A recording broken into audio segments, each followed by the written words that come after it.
मैं आप सब लोगों का शुक्रगुजार हूं, आप यहाँ तक आए हैं।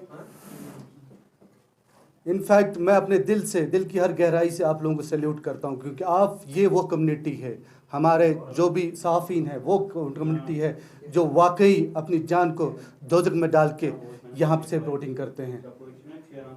आज हम आम आदमी पार्टी के ऑफिस में बैठे हुए हैं, आपसे मुखातिब हैं और आपसे बोलना चाहते हैं कि पिछले 70 साल में हमने सिर्फ वादे देखे हैं, जो वादे कभी पूरे नहीं हुए।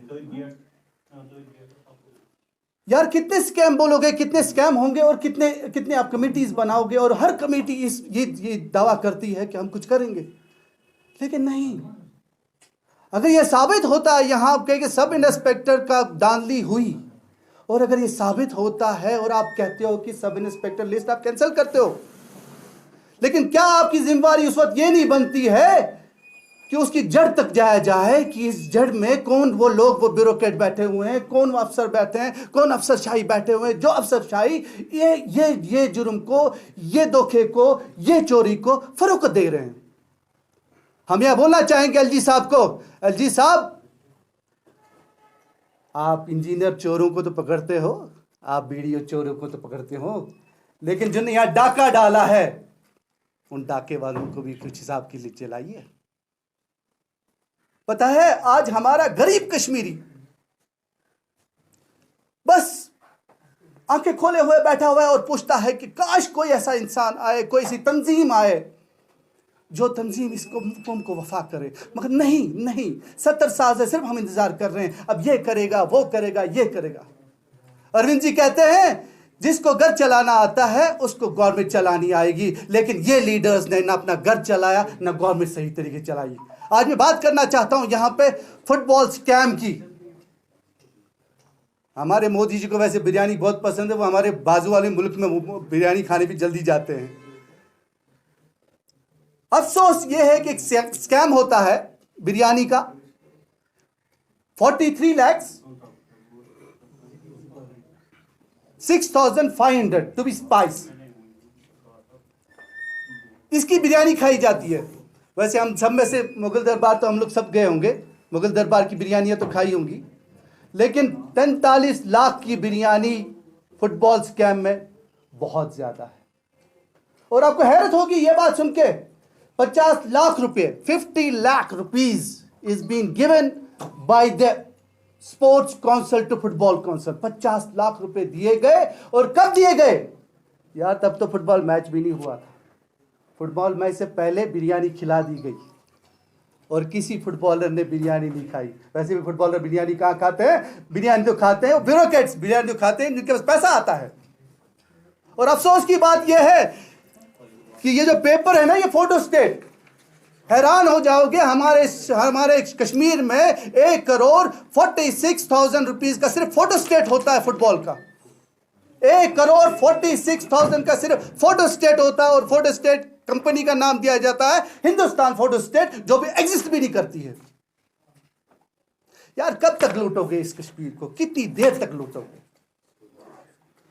हम यहां आपसे गुजारिश करना चाहते हैं कि हमें नहीं चाहिए आपकी कमेटियां, नहीं चाहिए ऐसी चीजें जो दोगलों से आपकी। सिर्फ यहां क्या होता है, जब भी स्कैम बाहर निकलता है, एक वो स्कैम निकालने वाला, मैं सैल्यूट करता हूं मुश्ताक साहब को, जो मुश्ताक साहब सोपोर के, जिन्होंने ये केस डाला है।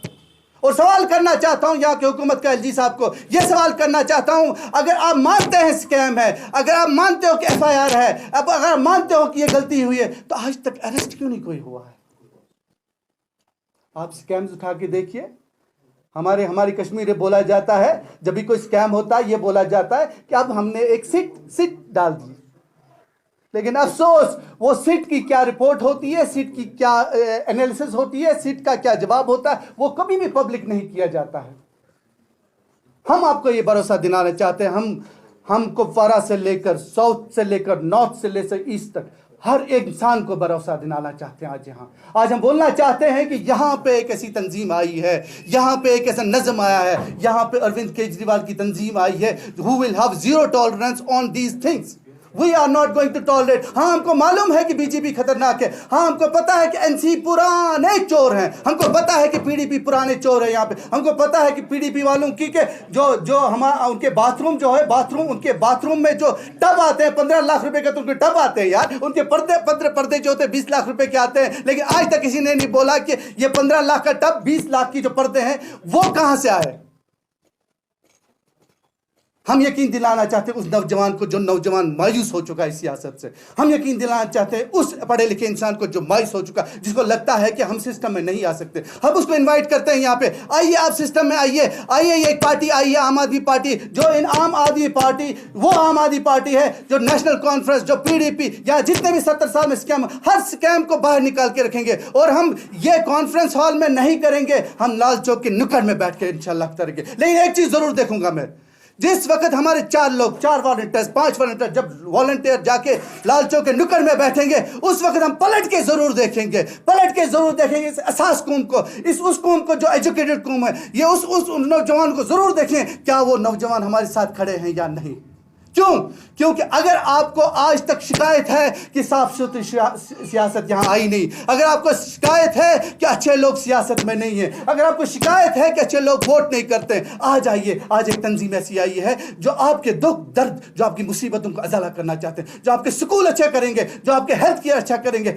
आज तो मैं सुनता हूं कि यहां पे तो बीजेपी भी बोलती है कि हम ये अब इलेक्ट्रिसिटी फ्री करेंगे। अरे मैं सवाल करता हूं आपके बीजेपी लीडर से, अगर आपको इलेक्ट्रिसिटी फ्री करनी है, जहां जहां आप हुकूमत करते हो वहां पे आप इलेक्ट्रिसिटी फ्री करते हैं? मैं यहां सवाल करना चाहता हूं अपनी पार्टी से, आपने पुराने 26 एमएलए लिए, क्या अपनी पार्टी कोई मशीन है कि अल्ताफ बुखारी साहब की मशीन में आप डाल दीजिए पुराने एमएलए को, वहां से नया एमएलए निकलेगा, ठीक होकर निकलेगा? क्या they are not, isn't it the question that they are equally responsible for all the evils which had happened in the previous past? हम यह यकीन दिलाना चाहते हैं इस कौम को कि आज आई है आम आदमी पार्टी।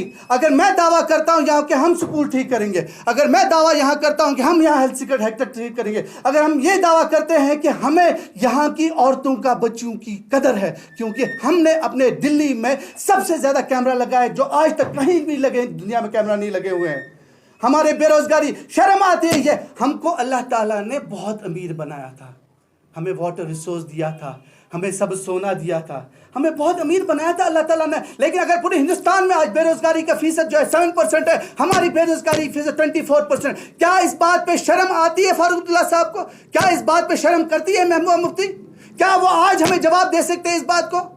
नहीं जवाब सकते। अब आप क्या बोलते हैं? वो बोलते हैं हमको 370 वापस लाएंगे। अरे 370 को तोड़ने का 80% तो तुम लोगों ने तोड़ा था, अफसोस है इन पे। आज मैं यहां सवाल पूछना चाहता हूं पीडीपी को, आज आप बोलते हो, मुझे याद है वो दिन जब महबूबा मुफ्ती स्कॉर्पियो पे चढ़ के ऐलान करती है कि ये इतना चले उन बीजेपी के, लेकिन यहां बीजेपी लाने वाली पीडीपी है। मुझे लेकिन हमने जब तिरंगा लहराया, न एनएचएम एम्प्लॉय से 50 रुपए काटे, न किसी डेली वेज से 50 रुपए काटे। मुझे बहुत अफसोस हुआ वो डेली वेजेस जिसको सिर्फ 500 या 1000 रुपए मिलता है या 2000 रुपए मिलते हैं, उन डेली वेजेस को इन झंडों के लिए आपने 50 रुपए काटे हैं। शर्म है इस बात पे बीजेपी के लिए कि अगर आप तिरंगा लहराना चाहते हो तो आप तिरंगा लहराइए, एक कश्मीरी के दिल पे तिरंगा लहराइए। वो किसा लहराएंगे आप दिल पे तिरंगा? जब आप कश्मीरियों को वो रहम दोगे, वो इंसाफ दोगे, जब कश्मीरियों को आप अच्छी नजर से देखो, तब तिरंगा लहराओगे। आपको तिरंगा लहराना है तो जाके वो हिस्से पे तिरंगा लहराइए जिस हिस्से पे चाइना ने कब्जा किया गिलगित पे। मगर ये तिरंगा लहराना और सबसे इंपॉर्टेंट चीज ये है कि लोग गवर्नमेंट एम्प्लॉयज का उस पर पैसा काटना। मैंने कल एक फोटो देखा था, उसमें यह था कि बीजेपी के ऑफिस से 30 रुपए का तिरंगा 50 रुपए में बेच रहे हैं। यार 20 रुपए उसमें भी कमा रहे हो, हद हो गई यार। क्या कितना पैसा कमाओगे, कितना खून चूसोगे इन लोगों का? मेरा यहाँ बोलना है, हमें तिरंगा से कोई वो नहीं है। हमने सबसे बड़े तिरंगा लहराए हैं, लेकिन वो तिरंगा लहराने के लिए हमने किसी डेली वेज का पेट नहीं काटा है।